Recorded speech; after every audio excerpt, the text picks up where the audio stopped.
में underground metro की वजह से लोगों के मकानों में दरारें पड़ गई। बताया गया कि शिकायत करने के बाद भी दिल्ली मेट्रो के अधिकारियों ने मामले पर गंभीरता नहीं दिखाई, जिससे उन घरों में रहने वाले लोग डर के साए में जीने को मजबूर हो गए। दिल्ली के बेगमपुर इलाके में एक मकान की दीवारों पर मोटी दरार नजर आई और बताया गया कि ये दरार अंडरग्राउंड मेट्रो से पैदा होने वाली वाइब्रेशन की वजह से पड़ी। मेट्रो से है पहले से ही, ये हमारे साथ में भी है, उनके भी आई, हमारे भी है। बेगमपुर इलाके से दिल्ली मेट्रो की येलो लाइन गुजरती है और लोगों का आरोप है कि अंडरग्राउंड मेट्रो की वाइब्रेशन ने उनके मकानों की सूरत बदल दी। दरवाजे हमारे देखो ये बंद नहीं हो रहे, ये देखो, ये देखो, ये देखो, ये देखो, इससे ज्यादा बंद ही नहीं होते हैं। एक घर के अंदर फर्श पर बड़ी बड़ी दरारें नजर आईं और इनके पीछे भी दिल्ली मेट्रो को वजह बताया गया। आपका फ्लोर जो मेरे को जहाँ जहाँ दिख रहा हूँ टूटा हुआ नजर आ रहा है, ये कब से हो रहा है? जब से मेट्रो चली है 10 साल से। अच्छा, तभी से ही हो रहा है। इस घर के अलावा बेगमपुर के कुछ और घरों में भी इसी तरह के हालात दिखे, जहां की दीवारों, छत और फर्श पर दरारें नजर आईं। बेगमपुर के पास सर्वप्रिय विहार इलाके में तो इससे भी बुरा हाल दिखा, जहां एक घर के अंदर की फॉल सीलिंग गिरने की कगार पर आ गई। बताया गया कि घर में रहने वाले लोगों ने डर के मारे बेडरूम में सोना ही छोड़ दिया। काफ़ी डर लगता है यहाँ पे सोने में, क्योंकि डर लगता है कि कभी भी गिर जाएगी और बहुत ज़्यादा वाइब्रेशंस होती हैं, तो उससे और डर लगता है। सर्वप्रिय विहार इलाके से दिल्ली मेट्रो की अंडरग्राउंड मेजेंटा लाइन गुजरती है और वहां पास के दूसरे घर के बेडरूम की दीवार पर भी दरारें दिखी। तो आप देखिए कि बेडरूम में पूरे क्रैक आपको नजर आएंगे। देखिए पूरा का पूरा जो है दीवार पे आपको क्रैक जो है वो नजर आएगा साफ तौर पर। बताया गया कि मेट्रो से पैदा होने वाली वाइब्रेशन की वजह से इसी घर के बाथरूम की छत से एक बड़ा हिस्सा टूटकर गिर चुका है। जब ये गिरा तो उस समय कोई था नहीं, अगर कोई होता तो कोई बहुत बड़ा हादसा भी हो सकता था। ये इलाके आम आदमी पार्टी के विधायक सोमनाथ भारती के विधानसभा क्षेत्र में पड़ते हैं, इसलिए उन्होंने भी लोगों की परेशानी पर गंभीर चिंता जताई। बनाते वक्त ये ख्याल रखना चाहिए था कि जो रिहायशी इलाके आपके ऊपर आ रहे हैं वहाँ पे इसका दुष्प्रभाव ना पड़े। लोगों की शिकायत पर मेट्रो के अधिकारी कई बार उनके मकानों में पड़ी दरारों की पड़ताल करने पहुंचे, लेकिन आरोप है कि खाना पूर्ति करने के अलावा अभी तक कुछ किया नहीं गया। पाकिस्तान के पीएम इमरान खान को उनकी ही पूर्व पत्नी ने आईना दिखाया है। इमरान खान की पूर्व पत्नी रेहम खान ने पीएम मोदी की तारीफों के पुल बांधते हुए इमरान को जमकर फटकार लगाई। रेहम खान ने कहा कि पीएम मोदी दुनिया में जहां भी जाते हैं उनकी इज्जत होती है, जबकि इमरान खान ने पाकिस्तान की हालत खराब कर दी है।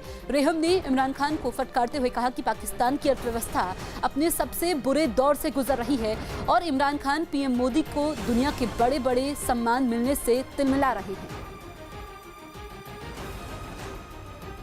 मोदी सरकार को क्यों लोग चाहते हैं और क्यों उनसे रिलेशनशिप डिस्ट्रॉय नहीं करना चाहते, क्योंकि उनकी मईशत इतनी स्ट्रांग हो गई है। सऊदी अरेबिया ने वहां इन्वेस्ट किया हुआ है, यूके पोस्ट ब्रेक्सिट उनके साथ बिजनेस करेगा, ट्रेड करेगा, यूएस के इंटरेस्ट उनमें है ज्यादा। जहां जहां मोदी जाते हैं उनकी इज्जत होती है। क्यों इज्जत होती है? यूएई में मेडल लगाए तो आपको तकलीफ हुई। आपको क्यों तकलीफ हुई? आप भीख मांगते फिरें, जिनकी आप बताएंगे कि हम तो आपकी पांव की जूती हैं, वो आपकी इज्जत कैसे करेंगे? चीन के फुजान प्रांत में एक हाईवे पर तेज रफ्तार एसयूवी पलट गई। हादसे के वक्त इस हाईवे से कई गाड़ियां गुजर रही थीं, जिसके दौरान दो कारों के अचानक रुकने से एक एसयूवी आई और एक कार से टकराती हुई पलट गई। इससे पहले व्यस्त हाईवे पर गुजरती हुई गाड़ियों के बीच एक कार आई और इंडिकेटर देते हुए दाईं ओर मुड़ने लगी। तभी एक और कार आई और अचानक उसने अपनी स्पीड कम कर ली, जिससे पीछे से आ रही एसयूवी कार से टकरा गई और कलाबाजी खाती हुई छत के बल पलट गई। हाईवे पर पलटने के बाद एसयूवी काफी देर तक सड़क पर पड़ी रही। कुछ देर बाद पेट्रोलिंग करने वाली टीम वहां पहुंची और एसयूवी को हटाया गया। हालांकि इससे पहले ही एसयूवी के ड्राइवर को सुरक्षित बाहर निकाल लिया गया था। मध्य प्रदेश के अलीराजपुर में कुछ लोगों ने एक सड़क की अर्थी निकालकर प्रदर्शन किया। शहर की ज्यादातर सड़कों की खराब हालत की वजह से ये लोग परेशान थे और प्रशासन से सड़क बनवाने की मांग करते हुए सड़क की अर्थी के सामने बैठकर मातम मनाने लगे, जिसके बाद इन लोगों ने बैंड बजाते हुए सड़क की अर्थी के साथ शव यात्रा भी निकाली। शहर के कई इलाकों से शव यात्रा निकालने के बाद ये सभी लोग अर्थी के साथ एक चौराहे पर पहुंचे और सड़क की अर्थी का दाह संस्कार किया। सड़क बनाने की मांग पर पिछले कुछ दिनों से भूख हड़ताल पर बैठे लोगों ने प्रशासन से जल्द सड़क बनवाने की अपील भी की। जब तक ये मांगे पूरी नहीं होती है तब तक जारी रहेगा। या तो उच्च अधिकारी आके हमें बताए कि इस रोड को बनाएगा तो कौन बनाएगा, आखिर इसके जिम्मेदार कौन है। गुजरात के कांडला पोर्ट पर आतंकी हमले का अलर्ट जारी होने के बाद इस मामले पर सियासत भी तेज हो गई है। मध्य प्रदेश की कमलनाथ सरकार में मंत्री सज्जन सिंह वर्मा ने आतंकवादियों के अलर्ट को बीजेपी की चुनावी रणनीति का हिस्सा बना दिया।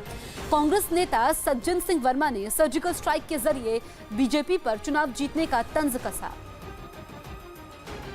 चुनाव था तो सर्जिकल स्ट्राइक हो गई थी, अब कई बड़े राज्यों के चुनाव हैं तो घुसपैठ भी होगी, कई फिर एक आध सर्जिकल स्ट्राइक भी होगी। धारा 370 तो हुई है, एक आध सर्जिकल स्ट्राइक समुद्र में हो जाएगी ताकि इन 4-5 राज्यों का चुनाव भारतीय जनता पार्टी जीत जाए। आतंकी हमलों की साजिश को लेकर भी राजनीति जारी है। इस समय हम बात करते हैं बीजेपी के राष्ट्रीय प्रवक्ता शाहनवाज हुसैन साहब से। शाहनवाज जी, मध्य प्रदेश के मंत्री हैं सज्जन सिंह वर्मा, जो गुजरात में एक अलर्ट आया है पानी के जरिए हमले का, उस पर उन्होंने कहा कि इस तरीके की बातें, एक और सर्जिकल स्ट्राइक, ये सब बीजेपी की चुनावी रणनीति का हिस्सा है। ये बहुत घोर आपत्तिजनक बयान है। राहुल जी को, सोनिया जी को संज्ञान लेना चाहिए। क्या इस तरह की राजनीति होगी? कांग्रेस इसी तरह की राजनीति का खमियाजा भुगत चुकी है। जब सर्जिकल स्ट्राइक पर बालाकोट पर सवाल उठाया था, अब आतंकी अलर्ट है, इसमें सियासत हो रही है। हम देश के लोगों की रक्षा कर रहे हैं और कांग्रेस सियासत कर रही है। पाकिस्तान वहाँ पूरे देश को इकट्ठा करके 12 बजे इकट्ठा हो रहा है और यहाँ कांग्रेस के नेता अलर्ट पर भी, हम अगर एडवाइजरी जारी होती है उस पर भी सियासत कर रहे हैं। दुर्भाग्यपूर्ण है। हमने भारतीय जनता पार्टी घोर निंदा करती है। शाहनवाज जी, पहले भी देखा था, चाहे बालाकोट का मामला हो, सर्जिकल स्ट्राइक का मामला हो, कई तरह के सवाल उठाए गए थे और उसका खामियाजा चुनाव में भी भुगतना पड़ा था। आपको लगता है कि इन सब मामलों को चुनावों में लाना, राजनीति में लाना, इसका खामियाजा और ज़्यादा भुगतना पड़ेगा? देखिए, कांग्रेस खामियाजा भुगतने के बाद भी तुली हुई है खुद बर्बाद करने को। वो भारत की राजनीति को तो बर्बाद किया, खुद को कांग्रेस बर्बाद करना चाहती है। बहुत गुस्सा होता है लोगों के मन में जब इस तरह की बात होती है। बहुत गुस्सा आता है जब लोग सिक्योरिटी पर, देश की सुरक्षा पर भी सवाल उठा देते हैं। कांग्रेस को इससे बचना चाहिए। बहुत बहुत शुक्रिया।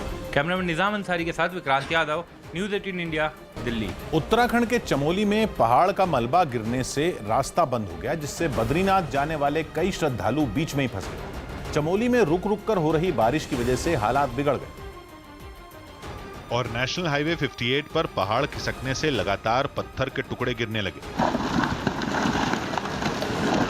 पहाड़ का मलबा गिरने से बद्रीनाथ की ओर जाने वाला नेशनल हाईवे पूरी तरह बंद हो गया, जिसकी जानकारी मिलते ही बचाव दल एक मशीन की मदद से रास्ते से मलबा हटाने की कोशिश करने लगा। रोड खोलने का जो प्रयास जो है वो जारी है, जल्दी से जल्दी खोल दिया जाए। रास्ते पर मलबा गिरने से दोनों तरफ करीब 2000 श्रद्धालुओं के फंसने का दावा किया गया। यात्रा फिलहाल 1 या 2 दिन के लिए बाधित हो गई, जिससे कि आवागमन का न पैदल जाने के लिए रास्ता है और न ही मोटर वाहनों के लिए, जिसके बाद प्रशासन तेजी से मलबा हटाने के काम में जुट गया।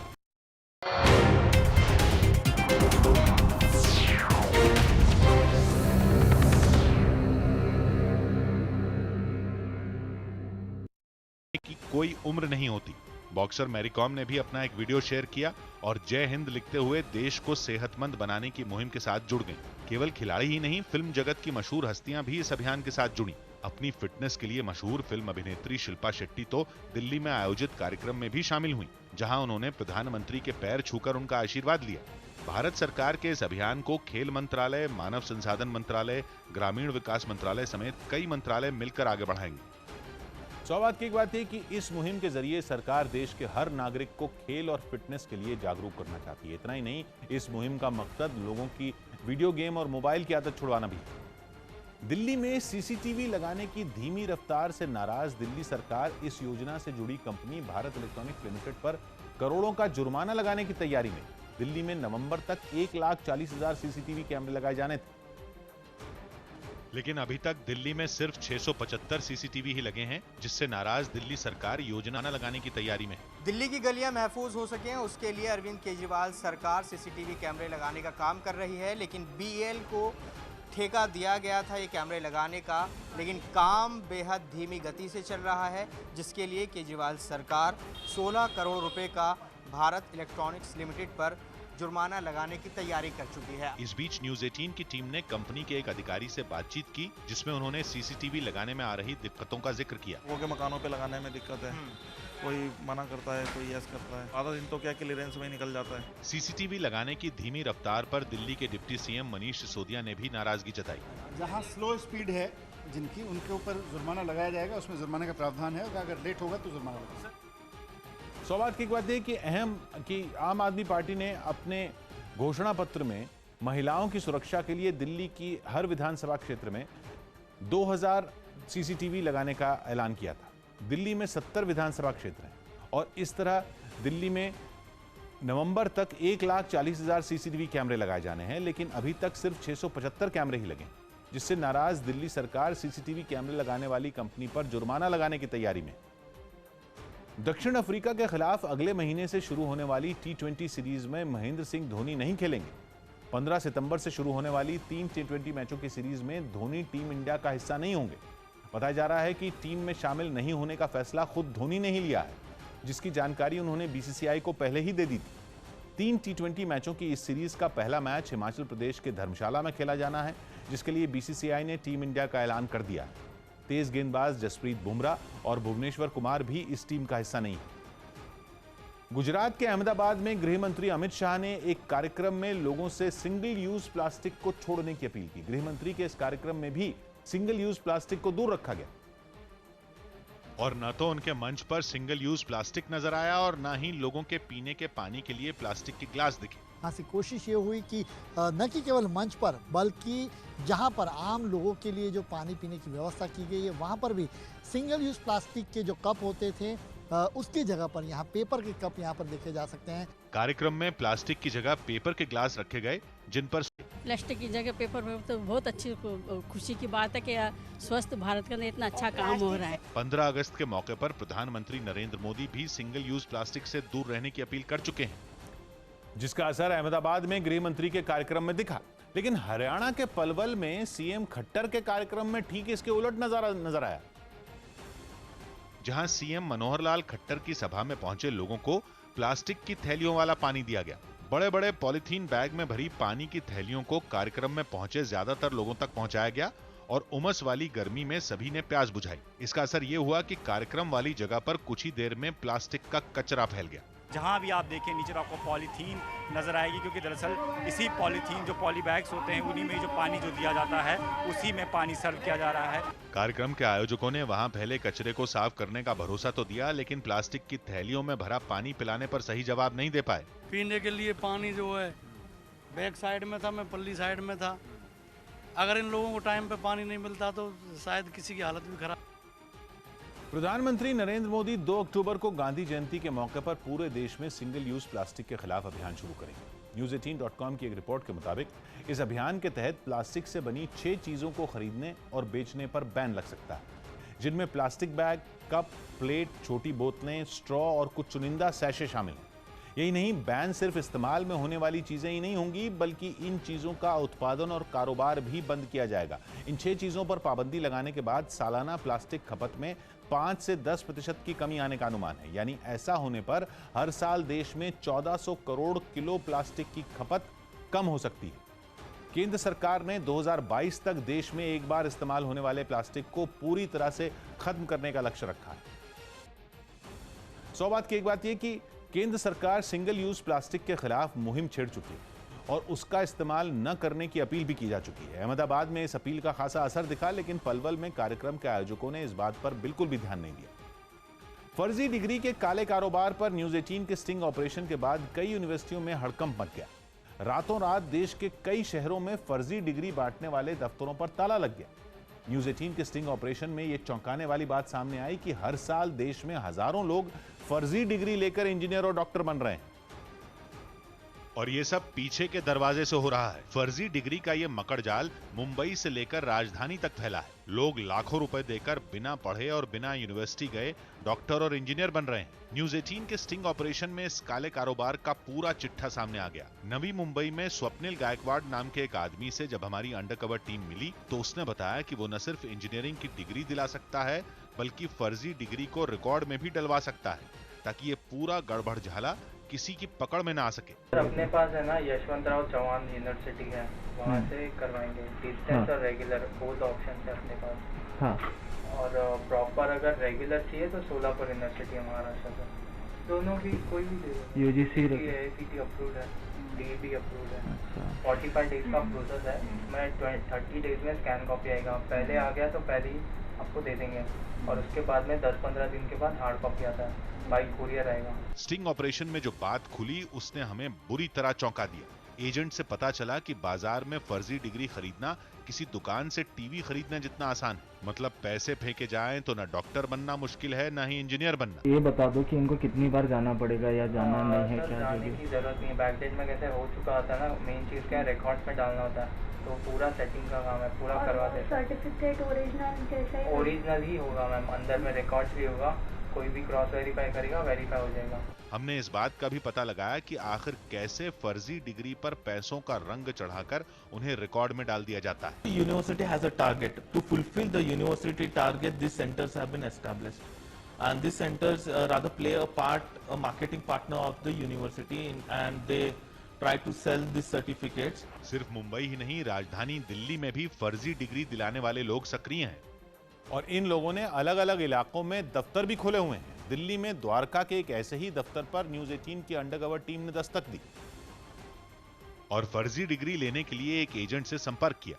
पता चला कि दिल्ली में ऐसे हजारों एजेंट घूम रहे हैं जिनका काम अलग अलग यूनिवर्सिटी से फर्जी डिग्री दिलाना है। हमने भी जब फर्जी डिग्री लेने की बात की तो इस एजेंट ने पल भर में सब कुछ उगल दिया। ये है रेगुलर कोर्स, तो रेगुलर के अंदर में आपकी जो अटेंडेंस है वो मैंडेट होती है। हाँ, 70% से ऊपर अटेंडेंस नहीं होगी तो यूनिवर्सिटी भी फंसेगी। उनको भी इतनी अटेंडेंस मैनेज करनी पड़ेगी जस्टिफाई करने के लिए कि हाँ बच्चा यहीं पे रह के बच्चे ने पढ़ाई की है। तो इसमें 4 साल आपके कवर होंगे। हाँ ठीक है, 15, 16, 17, 18 पासिंग आपको मिल जाएगी। 18 पास, हाँ कंटिन्यू आपका हो जाएगा। हाँ, इसके बाद दिल्ली के साकेत में भी फर्जी डिग्री दिलाने वाले कई दफ्तरों का पता चला।